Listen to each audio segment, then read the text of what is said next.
दहेज एक्ट पर supreme court का बहुत बड़ा फैसला। पीड़िता के ससुराल पक्ष पर सीजीआई का फैसला।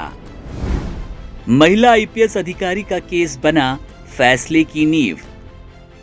दहेज प्रताड़ना वाले केस में अमूमन ये देखा जाता है कि एफआईआर हुई नहीं कि ससुराल पक्ष में हलचल तेज हो गई, क्योंकि दहेज एक्ट के तहत केस दर्ज होने के तुरंत बाद ही पुलिस ससुराल पक्ष को गिरफ्तार करने निकल पड़ती है और पूरा का पूरा परिवार एक झटके में सलाखों के पीछे आता है।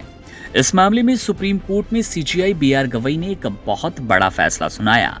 सीजीआई का यह फैसला ऐतिहासिक माना जा रहा है, क्योंकि सीजीआई दहेज एक्ट के तहत होने वाले केस के मामले में एक बड़ा बदलाव कर रही हैं। इस मामले की धुरी बना एक महिला आईपीएस अधिकारी का केस। इस मामले में सुप्रीम कोर्ट ने उनके पति के बीच शादी के बाद तलाक को लेकर समझौते का फैसला सुनाया। इस केस में सुप्रीम कोर्ट की 2 जजों की बेंच ने सुनवाई की, जिसमें खुद सीजीआई बीआर गवई और जस्टिस एजी मसीह शामिल रहे। महिला आईपीएस वाले इस केस में सीजीआई ने बड़ी टिप्पणी की। दरअसल महिला आईपीएस अधिकारी इस मामले में सीजीआई गवई की बेंच ने इलाहाबाद हाई कोर्ट के 2 साल पुराने दिशा निर्देशों को अपनाया। सुप्रीम कोर्ट ने साफ तौर पर कहा कि दहेज प्रताड़ना वाले केस में जब भी कोई महिला अपने ससुराल पक्ष के खिलाफ दहेज प्रताड़ना एक्ट के तहत केस दर्ज कराए, तो पुलिस केस दर्ज होने के 2 महीने तक न तो महिला के पति और न ही ससुराल पक्ष के किसी भी व्यक्ति को गिरफ्तार किया जाए।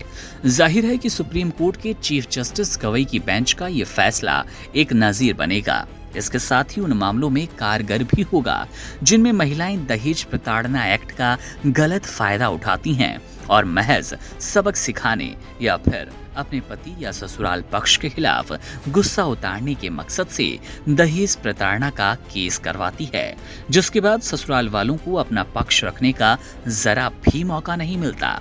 देश का कोई भी कोर्ट हो, ऐसे मामलों की फहरिस्त काफी लंबी है जिनमें महिलाओं ने दहेज प्रताड़ना एक्ट का गलत लाभ उठाने की कोशिश की। हालांकि कई केसेस में महिला पक्ष को न्यायालय की तरफ से तगड़ी फटकार लगाई जा चुकी है।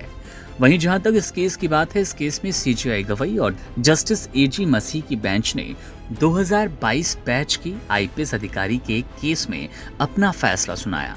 आईपीएस अधिकारी शिवांगी बंसल और उनके पति के बीच शादी के बाद तलाक को लेकर समझौते पर अपना फैसला सुनाया गया, जिसमें सीजीआई गवई की बेंच ने महिला आईपीएस अधिकारी को आदेश दिया कि वो अपने अलग हुए पति से और उनके रिश्तेदारों से उत्पीड़न के लिए माफी मांगे। महिला आईपीएस को न्यूज़पेपर में माफीनामा प्रकाशित करवाकर माफी मांगनी होगी। सुप्रीम कोर्ट में सीजीआई गवई की बेंच ने यह आदेश जारी करते हुए ये भी कहा कि माफी जरूरी इसलिए थी क्योंकि आईपीएस शिवांगी की तरफ से किए गए केस की वजह से उनके पति को 109 दिन और उनके पति के पिता को 103 दिन जेल में रहना पड़ा। इसके साथ ही उनके पूरे परिवार को फिजिकली और मेंटली टॉर्चर से गुजरना पड़ा। सुप्रीम कोर्ट ने यह भी कहा कि शिवांगी के पति और उनके परिवार ने जो कुछ भी सहा, उसकी भरपाई किसी भी तरीके से नहीं की जा सकती।